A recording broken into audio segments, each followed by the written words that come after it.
అక్కడ ఉన్న వాళ్ళు ఎంత పెద్దవాళ్ళైనా సరే నేను వదలను.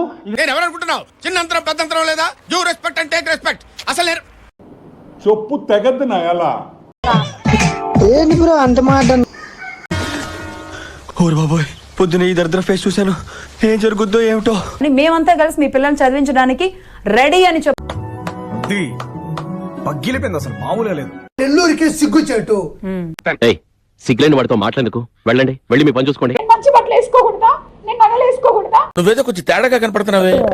ఎంపీతో మాట్లాడచ్చు కానీ పిల్లలు కనకూడదు సార్, పిల్లలు కనకూడదు. ఇప్పుడు చెప్తున్నారు, ముందే చెప్పాలి కదా. నెల్లూరు నుంచి ఇలాంటి అష్టదరిద్రుడు ఒకడు వస్తాడు మేము అనుకోవాలా, కానీ ఇలాంటి గ్రామ దరిద్రుడు ఒకడు నువ్వేదో లోఫర్ గాళ్ళ ఉన్నావే. రాజ్యసభ సభ్యుడిగా మా నెల్లూరు నుంచి వచ్చినందుకు నెల్లూరు తరపున క్షమించాలని మనస్ఫూర్తిగా కోరుకుంటున్నాను. ఆ తండ్రికి బిడ్డ నువ్వు అని ఆయన అన్నాడు ప్రెస్ మీట్. కామంతో కళ్ళు మూసుకుపోవడం అంటే ఇదే. ఎందుకైనా మంచిది నువ్వు కొంచెం ఉప్పు కారం తగ్గించాలి అబ్బాయి. ఆ తండ్రికి బిడ్డ నువ్వు అని ఆయన అన్నాడు ప్రెస్ మీట్. అది కనిపెట్టారనుకో నీ పెట్టె పగిలిపోద్ది.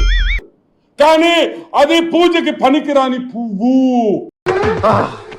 ఇలాంటి హారిబుల్ న్యూస్ సడన్ గా చెప్పొద్దు మేడం. విషయం ఇల్లే, ఏంట్రా ఇది? విషయం లేదు. ఏంట్రా అది? ఒరేయ్ వంశీ, అరే తురే అన్నావంటే తోలు తీసేస్తాను ఎద్దవ్వా. స్వయానా ఆమె చెప్పింది. ఇది గుర్తుపెట్టుకో, తర్వాత మాట్లాడుకుందాం.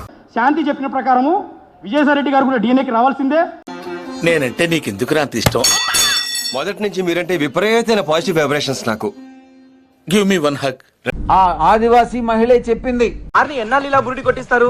ఏదో ఒక రోజు మన విషయం లీక్ అయిపోద్ది, ఆ తర్వాత రౌడీలు పెట్టి నన్ను లేపించేస్తారు. ఆ ఆదివాసీ మహిళే చెప్పింది. శాంతి చెప్పిన ప్రకారము విజయసాయి రెడ్డి గారు కూడా డిఎన్ఏకి రావాల్సిందే. అమ్మ గడుపు మాడ హార దారిపోయినప్పుడు అనుకున్నాను ఏదో అరుస్తా. మన ఇద్దరం గే అని చెప్పేవాడ. నాకే తెలుసు సార్. తెలుసుకోరా, మన ఇద్దరం గే అని చెప్పేవాడ. నేను చెప్తున్న కరెంటు ఇంట్లో కాదు ఒంట్లో.